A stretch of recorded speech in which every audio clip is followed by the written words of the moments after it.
Hello বন্ধুরা, good morning. তোমাদের কাছে এখন মর্নিং নাও হতে পারে, কিন্তু আমি যখন ভিডিওটা করেছিলাম তখন কিন্তু সব মর্নিং ছিল, এর জন্য আমি তোমাদের গুড মর্নিংই বললাম। এখন যেহেতু ছেলের স্কুল শুরু হয়ে গেছে তাই আমাকে কিন্তু অনেক তাড়াতাড়ি উঠতে হয়। শুধু আমি না, আমার ছেলে কিন্তু আমার সঙ্গে সঙ্গে তাড়াতাড়ি উঠে। আমি ওঠার আধ ঘন্টা পরে আমার ছেলেকে মা উঠিয়ে দেয়। এমনিতে ও তো মায়ের সঙ্গে ঘুমায়, আজকে আমার সঙ্গে ঘুমিয়েছে। এটা কি বলো? কি এটা কি বললি? প্রথমে যেন কি বললি? কি বললি? এটার নাম কি বললি? ইয়েলো। প্রথমে যেন কি বললি? এটা রাঙা। এটা রাঙা না, এটাকে বলে আমাদের ভারতের ফ্ল্যাগ।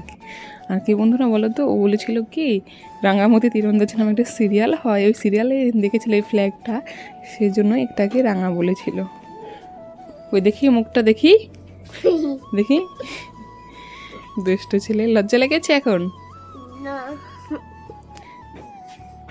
যাই হোক, চলো কাজ করি। জল তো গরম বসাতে দিয়ে দিয়েছি, এই যে। আর এই যে আমি একটু নাটক করছি। কোনো স্ট্যান্ড নেই, দেখেছি আমার হাততেই আমার স্ট্যান্ড। কত সুবিধা হয় ভিডিও করতে, তো ভিডিও করি তোমাদের জন্য, তোমাদের ভালোবাসা পেয়ে। তবে তোমরা আমার ভিডিওটা দেখো না, ভিডিওগুলো দেখো না, খুবই খারাপ লাগে। খুব বেশি হলে 40টা ভিউ হয়, এর বেশি ভিউ হয় না, খুব খারাপ লাগে। ঠিক আছে, চলো আরো কাজ করি, পরে কথা হচ্ছে। ওকে ঘুম থেকে উঠিয়ে দেখো স্কুলের জন্য তৈরি করছি। এখন যেহেতু ওর মর্নিং স্কুল, অনেক সকালেই ঘুম থেকে উঠতে হয়। শীতকালের সকাল বোঝো তো, 6:30 মানে অনেক, মানে 6:30 না, আমি উঠি 6টার সময়, ও ওঠে 6:30 সময়। আমি ঘুম থেকে উঠে বাইরের সব আশিপাশি কাজগুলো করে নিয়েছি, আর এদিকে ছেলেকে একটা বই দিয়ে দিয়েছিলাম। ঘুম থেকে ওঠার পর এমনি থেকে ও মোবাইলই দেখে, আজকে বই দিয়েছি কেননা মোবাইলটা দিয়ে ভিডিও করছি। আমাদের তো একটাই মোবাইল, যার কারণে কিন্তু মোবাইল দেওয়া হয়নি আজকে। আর এই যে এতগুলো বই দিয়েছি স্কুল থেকে, ওর ছোট বাচ্চার বই কিন্তু দেখো 800 টাকা দিয়ে বইগুলো নিয়েছি।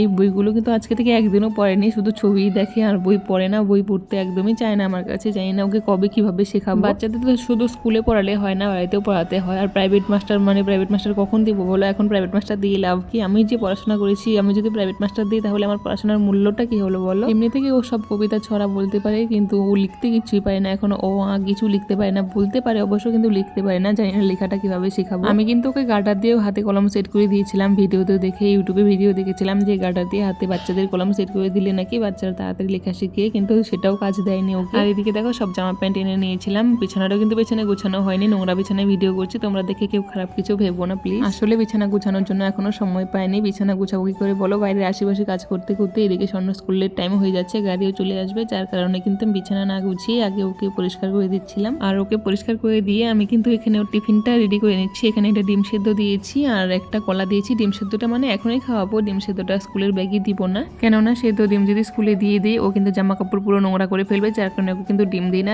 ড্রাই খাবার কিছু দিয়ে দিই, কেক বা রুটি এই সমস্ত কিছু দিয়ে দিই। এখন যেহেতু রুটি দিচ্ছি না, কেক দিচ্ছি। কয়েকদিন থেকে কেক এনেছিলাম, কয়েকটা কেকই দিচ্ছি। যতই ওকে কেক দিই না কেন, ওর জন্য কিন্তু অন্য কিছু দিতে হবে। স্কুলে গিয়ে কিন্তু বন্ধুদের খাওয়াতে হবে, অনেক কিছু দিতে হয়। স্বর্ণকে আমি হাফ রেডি করেছিলাম, এরই মধ্যে কিন্তু স্বর্ণ চলে গিয়েছিল পটি করার জন্য। ওনাকে খুব জোরে পটি পেয়েছিল, যার কারণে পটি করার জন্য চলে গিয়েছিল। আর দেখো ওকে পুরো গুছিয়ে গেছে, রাস্তায় নিয়ে চলে এসেছি, কেননা গাড়ির টাইম হয়ে গেছিল। রাস্তায় কিন্তু ওকে দাঁড়িয়ে ডিমটা খাওয়াচ্ছিলাম। আজকে রেডি করতে একটু লেট হয়ে গিয়েছিল, কেননা ও একটু পটি করতে গিয়েছিল, যার কারণে একটু লেট হয়ে গিয়েছিল। আমরা রোডে পৌঁছানোর কিছুক্ষণ পরে কিন্তু গাড়ি চলে এসেছিল। গাড়িতে উঠিয়ে দিয়ে দেখো আমি বাসি বাসনগুলো মেজে নিচ্ছিলাম, কেননা খুব ঠান্ডা পড়েছিল। রাতের বেলা বাসনগুলো মাজা হয়নি, সব বাসনগুলো সকালে আমার মাজতে হচ্ছে। আমি তো ভেবেছিলাম হয়তো এবারের জন্য শীত এবার উধাও হয়ে গিয়েছে, কিন্তু না, দেখছি এবার ও এখনো উধাও হয়নি। আজকে আবার খুব ঠান্ডা পড়েছিল, দেখতেই পাচ্ছ খুব কুয়াশা কিন্তু পড়ছে বাইরে। এই ঠান্ডার মধ্যে দেখো আমি কিন্তু সোয়েটার ছাড়াই কাজ করছি, কেননা সোয়েটারগুলো সব ধুয়ে রাঙ্গে তুলে রেখেছি। আমি তো ভেবেছি এবার জন্য ঠান্ডা শেষ, আমার সোয়েটারের দরকার পড়বে না, যার কারণে তুলে রেখেছিলাম। আর এদিকে বাসনগুলো মেজে আমি এদিকে ভাতও বসিয়ে দিচ্ছিলাম, কুকারে করে ভাত বসিয়ে দিয়েছি। আর এখানে কড়াই বসিয়ে দিচ্ছিলাম, এখানে শাক ভাজা করবো বলে। এই শাকগুলো মাই কেটে রেখেছিল, আগের দিন মাকে বলেছিলাম শাকগুলো একটু কেটে দাও, কেননা আমি পোলতে পারি না। আমার পোলতে গেলে হাত কেটে যায়, যার কারণে কিন্তু আমি শাক পোলতে পারি না। আর আমার মাই রাতের বেলা পোলে রেখেছিল, আজকে এগুলোকে আমি ভাজবো শুধু। আমরা তো আমাদের এখানে বলি শাক পোলা, বা কেউ বলে শাক কুচি করা, মানে শাক কুচি যেটাকে বলে, শাক পোলাও কিন্তু ওটাকে বলে, মানে ছোট ছোট করে ঝুড়ি ঝুড়ি করে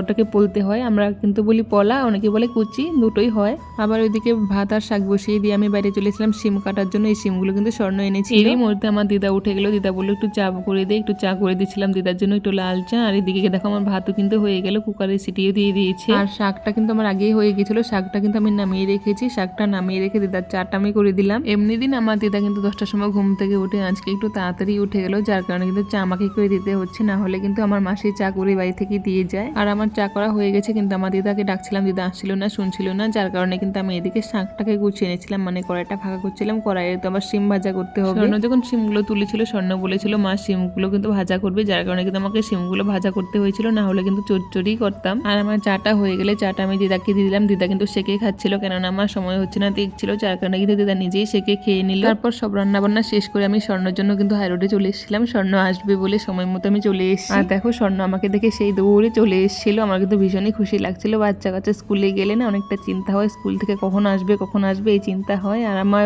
দেখে ওকে খুশি লেগেছিল, ও কিন্তু আমাকে দেখে ভীষণই খুশি হয়েছিল। যাই হোক, ওকে বাড়িতে এনে আবার কিন্তু ড্রেস খুলতে হচ্ছে, আবার কিন্তু কাজ সেই কাজ, মানে ওকে নিয়ে এত কাজ স্কুলে দিয়েছি বলে কিন্তু অনেকটা কাজ হয়েছে। যেরকম 2 ঘন্টা আমি রেস্টও পাই, সেরকম কিন্তু অনেকটা কাজও বেড়ে গেছে। আর ও স্কুল থেকে এসে এতগুলো গল্প জমিয়ে রাখে, সব গল্পগুলো কখন করবে, সব গল্পগুলো করছিল। মানে এই বোন ওকে ভালোবেসেছে, ওই বোনকে ভালোবেসেছে, মানে বোন ভাই এগুলো নিয়েই গল্প করে। আর ওকে স্কুলে যত খাবার দিই সব খাবার কিন্তু ও শেয়ার করে খায়, কোনো খাবার কিন্তু ও একা খায় না। যাই হোক, শেয়ার করে খায়, ওটা খুব ভালো কথা। কিন্তু শেষে বললো তো কি, শেষে না নিজেই না খেয়ে চলে আসে, এবং অনেক খাবারগুলো সবাইকে খাইয়ে দাইয়ে নিজে না খেয়ে চলে আসে। আমার ছেলেটার মনটা খুবই ভালো, আমি যেরকমই হই না কেন আমার ছেলেটার মন খুবই ভালো। ওর না মানুষের জন্য খুবই দয়া মায়া ওর মনে। আর আজকে আমার এমন মনে হয়েছিল, মানে দিনের সময় যাচ্ছিল আর ঠান্ডা কিন্তু বাড়ছিল। এমনি সময় দেখো ঠান্ডা, মানে সময় যায়, মানে দুপুর হয় ঠান্ডা কমে, আজকে দুপুর হচ্ছিল আর ঠান্ডাটা বাড়ছিল, যার জন্যই স্বর্ণকে একটু মোটা সোয়েটার পরিয়ে দিচ্ছি। স্কুলে যাবার সময় কিন্তু মোটা কোনো সোয়েটার পরেনি, যখন স্কুলে গিয়েছিল এতটাও ঠান্ডা ছিল না, ওকে কিন্তু পাতলা সোয়েটার পরে স্কুলে পাঠিয়ে দিয়েছিল। আর ও স্কুলে যাবার সময় টুপি কিন্তু একদমই পরে না, টুপি ছাড়াই কিন্তু ওকে স্কুলে পাঠিয়ে দিই, ওইভাবেই চলে যায়, টুপি ছাড়াই ঠান্ডার মধ্যে চলে যায়। সব বাচ্চা কাচ্চা টুপি পরে যায়, কিন্তু আমার ছেলে একদমই টুপি পরতে চায় না, ওর নাকি টুপি পরলে মাথার চুলগুলো চুলকায়। আর এদিকে দেখো স্কুল থেকে এসে আঙ্গুরের ঝোঁকাটা দেখে ফেলেছিল, আর আঙ্গুরের ঝোঁকাটা দেখো খাচ্ছিল কিভাবে,